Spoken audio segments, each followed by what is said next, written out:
I was 10 years old the first time I heard Nirvana. I was in my aunt's car riding home from a weekend, hanging out with them, and we were listening to the radio and rocking out, and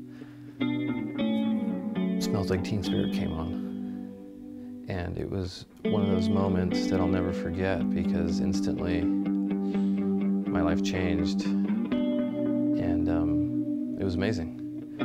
I'd never heard anything like that before. I was exposed to some good bands before that, but nothing that ever felt like it was meant just for me. It was exactly the sound that was in my head, you know, as a 10-year-old. It was those sounds, you know, especially from Come As You Are, that really made me want to learn how to play guitar. And it wasn't until I was, you know, a bit older, I was about 15, when I was actually afforded a guitar and an instructor for a little while. And just remember that first day when I told him the sound that I wanted and what I wanted to play, and he knew it and he played it instantly. I got a huge smile on my face, and it's just been a big part of my life ever since. So it was about a year ago or so, maybe less, that I found out about Soaked in Bleach. My friend Cree told me about it, and I saw the trailer, and I was so happy and relieved that this information was going to get out there in a meaningful, tangible way, and an easy way for people to take in the information. They don't have to read a book or go to a website or feel like a conspiracy theorist. They can go to a movie theater, they can go to Vimeo and just download it. And it's all truth. You know, for those of you who don't know, Tom Grant is an investigator that was hired by Courtney Love to find her missing husband. And all that was a facade. You know, Courtney wanted to make it look, she did everything she could to save her husband from her. So Tom Grant, being the stand-up guy he is, recorded his conversations from the beginning.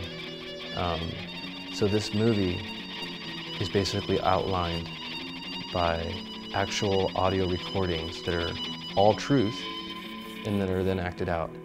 And it's really cool because a lot of the scenes have both.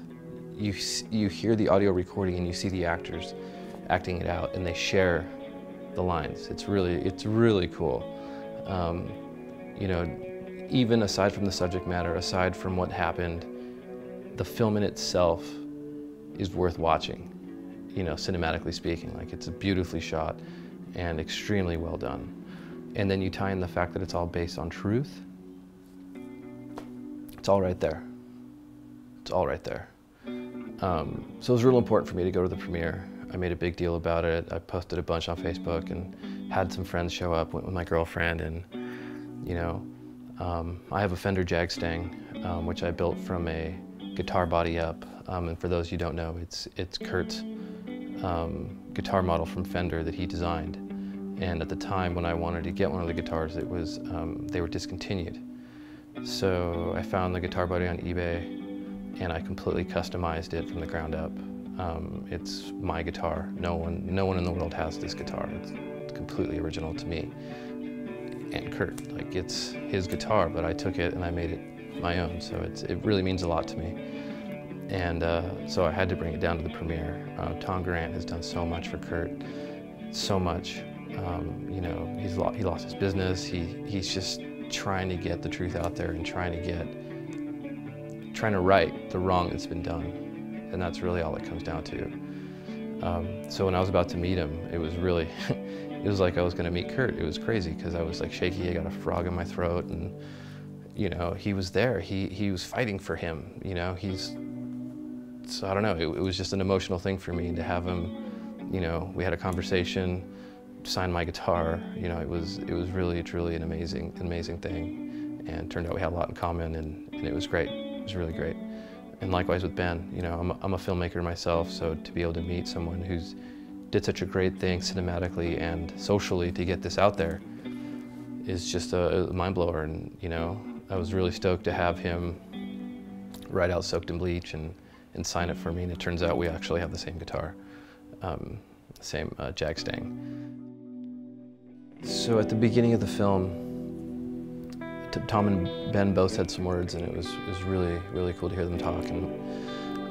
But the most amazing thing was that there was a young lady there who was thinking about suicide. She very easily could have been one of the copycats, and that's one of the main messages in this film, is that, you know, a lot of kids committed suicide a lot because they felt that they were told that Kurt did it. And I'm not putting myself in their minds, but based on the scenes and what happened, you know, it was very much in the spirit because Kurt did it. And that's truly, truly sad, because Kurt didn't commit suicide. It was a physical impossibility. So this young lady that found Tom's site, she found the information and it saved her, and she was there. That blew my mind. I couldn't imagine a better way for a film to begin than with a saved life. That was truly amazing.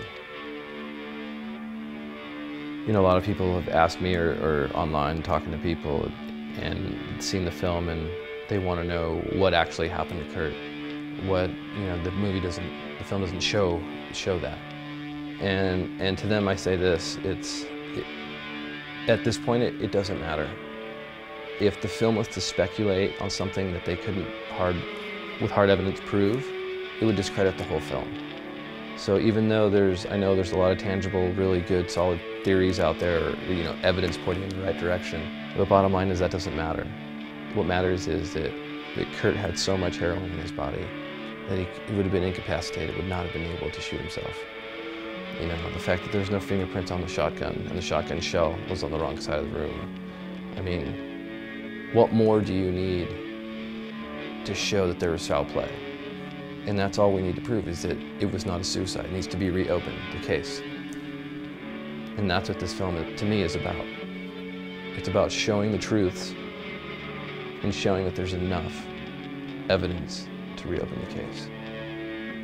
And I think the best thing that we can do is to email the Seattle police, do things in a proper manner, and not go attacking and trolling and doing stuff online like I've seen. It's not going to help. We have to do this smartly and in the spirit of the film and the evidence and truth. There's a lot of people out there doing a lot of good, spreading the word, and it's awesome. Ultimately, I feel that everybody who knows what's what wants to clear Kurt's name.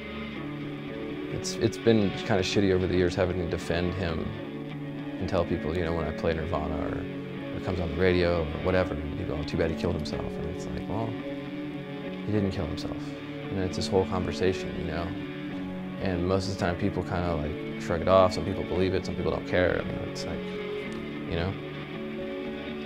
But he's given us so much to so many people, and he deserves this, and we need to give it to him. So it's up to us. I really want to thank Tom Grant, Ben Statler for everything, and everyone involved in the film, and everything, and everyone all around. You guys are amazing, and thank you so much. And to those of you out there, if you haven't seen the film, go see it, download it, rent it. It's $5 or it's $15 to own. It's nothing. Just do it. Check it out. Guarantee you, it's worth the watch, at the very least.